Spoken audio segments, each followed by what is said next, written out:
task will not be an easy one. Your enemy is well-trained, well-equipped, and battle-hardened. There is not a liberal America and a conservative America. There is the United States of America. Good night, and good luck. Hey everybody, this week's elephant in the room is that the numbers don't lie. Today, folks, the elephant in the room, the big thing that's hovering out there now over this very consequential first 100 days of Trump is that America is pissed. They are really unhappy. I'm going to go through some polling numbers with you today and talk a little bit about why this is such a big deal. Look, Trump has always had a boundary that he could never go really far below. It was in the low 40s. He would spring up up into the high 40s, low 50s at top and on his best days. And at the bottom end, it was about 40%. That was the ditch. That was the bottom. That was the bad place. What we have now is a systemic collapse happening across every public poll and private polls that we're seeing of Trump's approval ratings. Not just his approval ratings at the top level. Do you approve or disapprove of President Trump? We're seeing it in the specific job areas at a cataclysmic fall off. One of the worst areas is the economy. Now I'm going to read you some stats today, so you're not going to get full eye contact the whole time, but I've got to read some of these numbers for you because it is remarkable. Okay, Pew, he has dropped to 40%, where his bottom has been traditionally. That's down 7% since February. That's a big deal. That is not trivial. That is consequential. Ipsos, 42% approval, down from 47% when he was inaugurated. Gallup, 45%, down from, it's at 44% in early April. A little chatter in that one. YouGov, 41%, negative 13. Okay, that means he is in the ditch. Times about 50% disapproval on Trump, 45% approval. Ugly. Reuters, Ipsos, 37% on economic handling. 56% say he's too erratic. Oh, you think? You're surprised by this?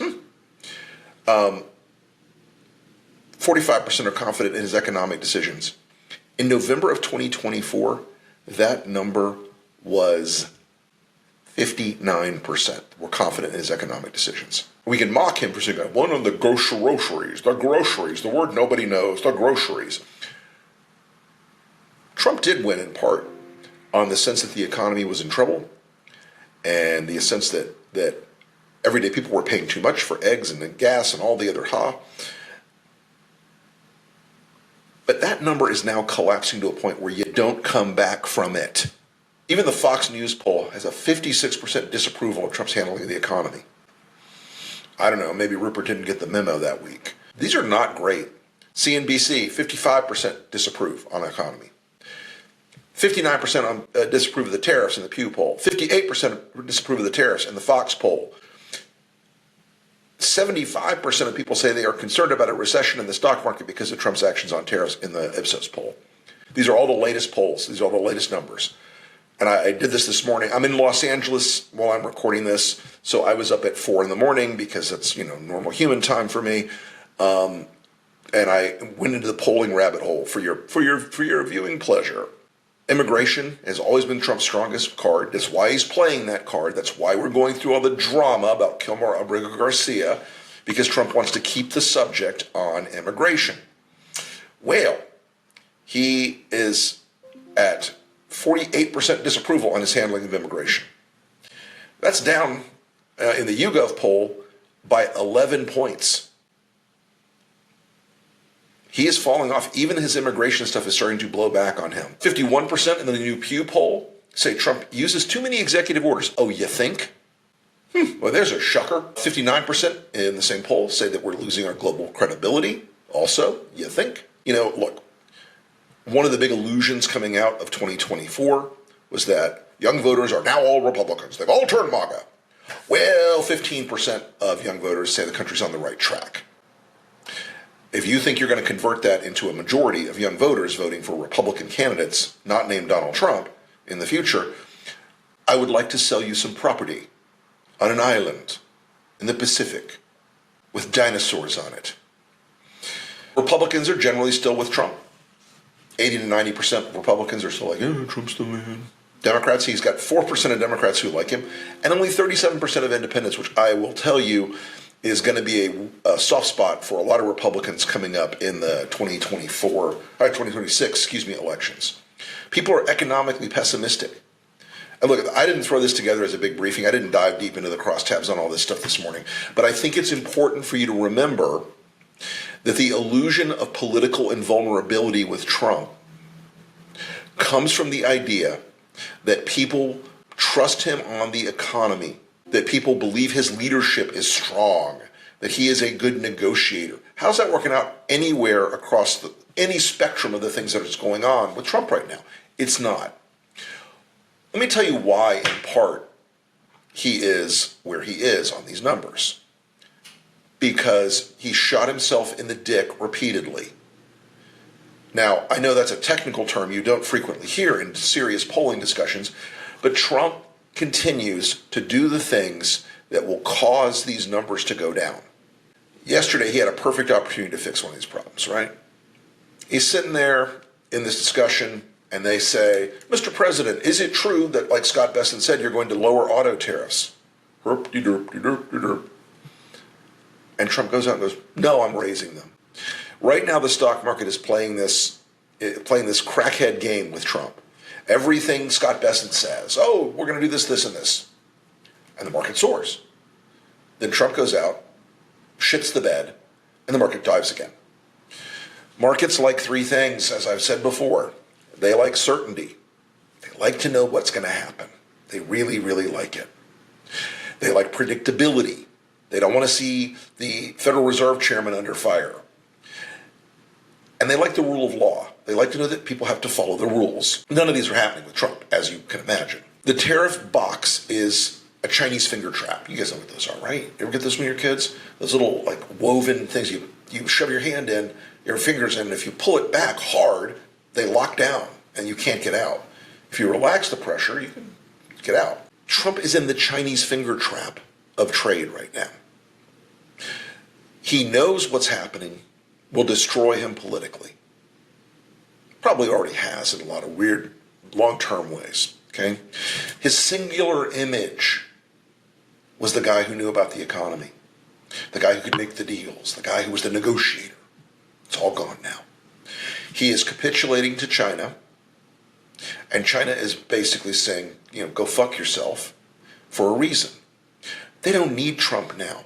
This trade thing wasn't just an economic disaster for America. It was a broader political disaster around the world. The trust and confidence in the American economy is shattered. It's going to take a generation to fix this problem. And it's going to take boring, predictable, steady leadership to fix this problem.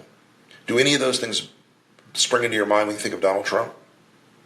It's going to take responsible adults to fix this problem.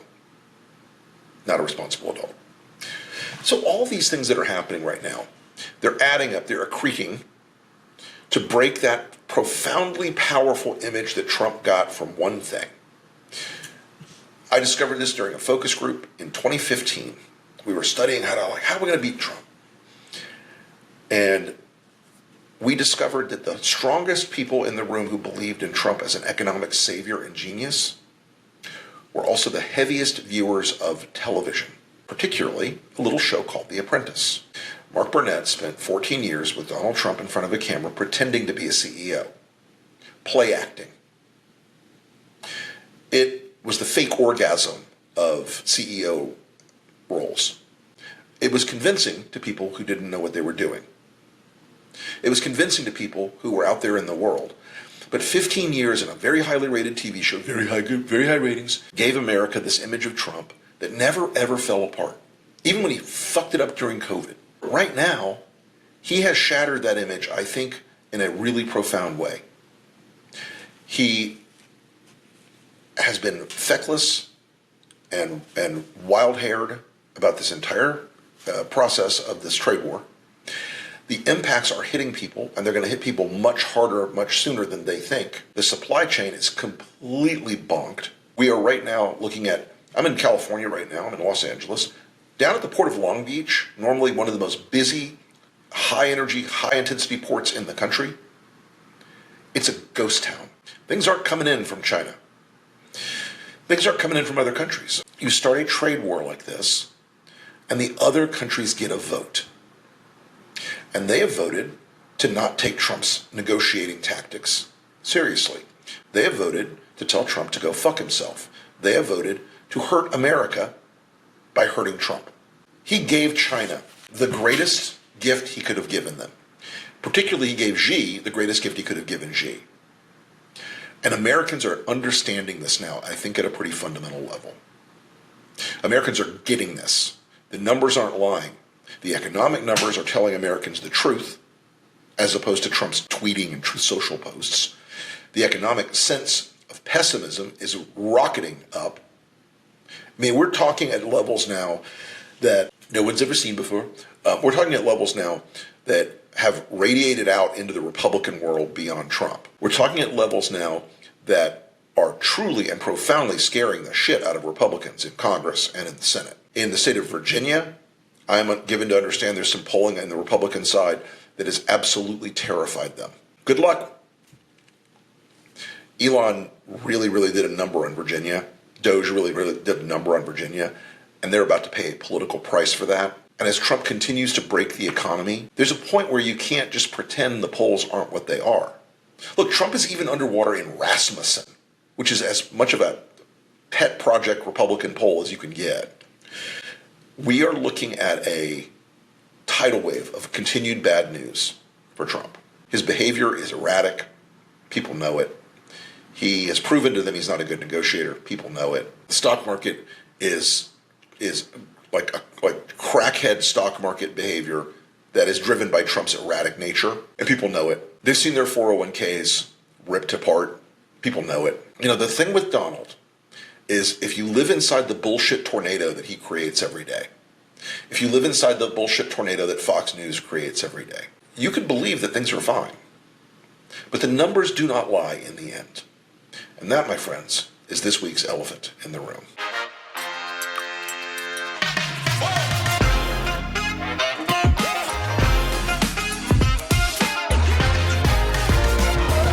Good night and good luck.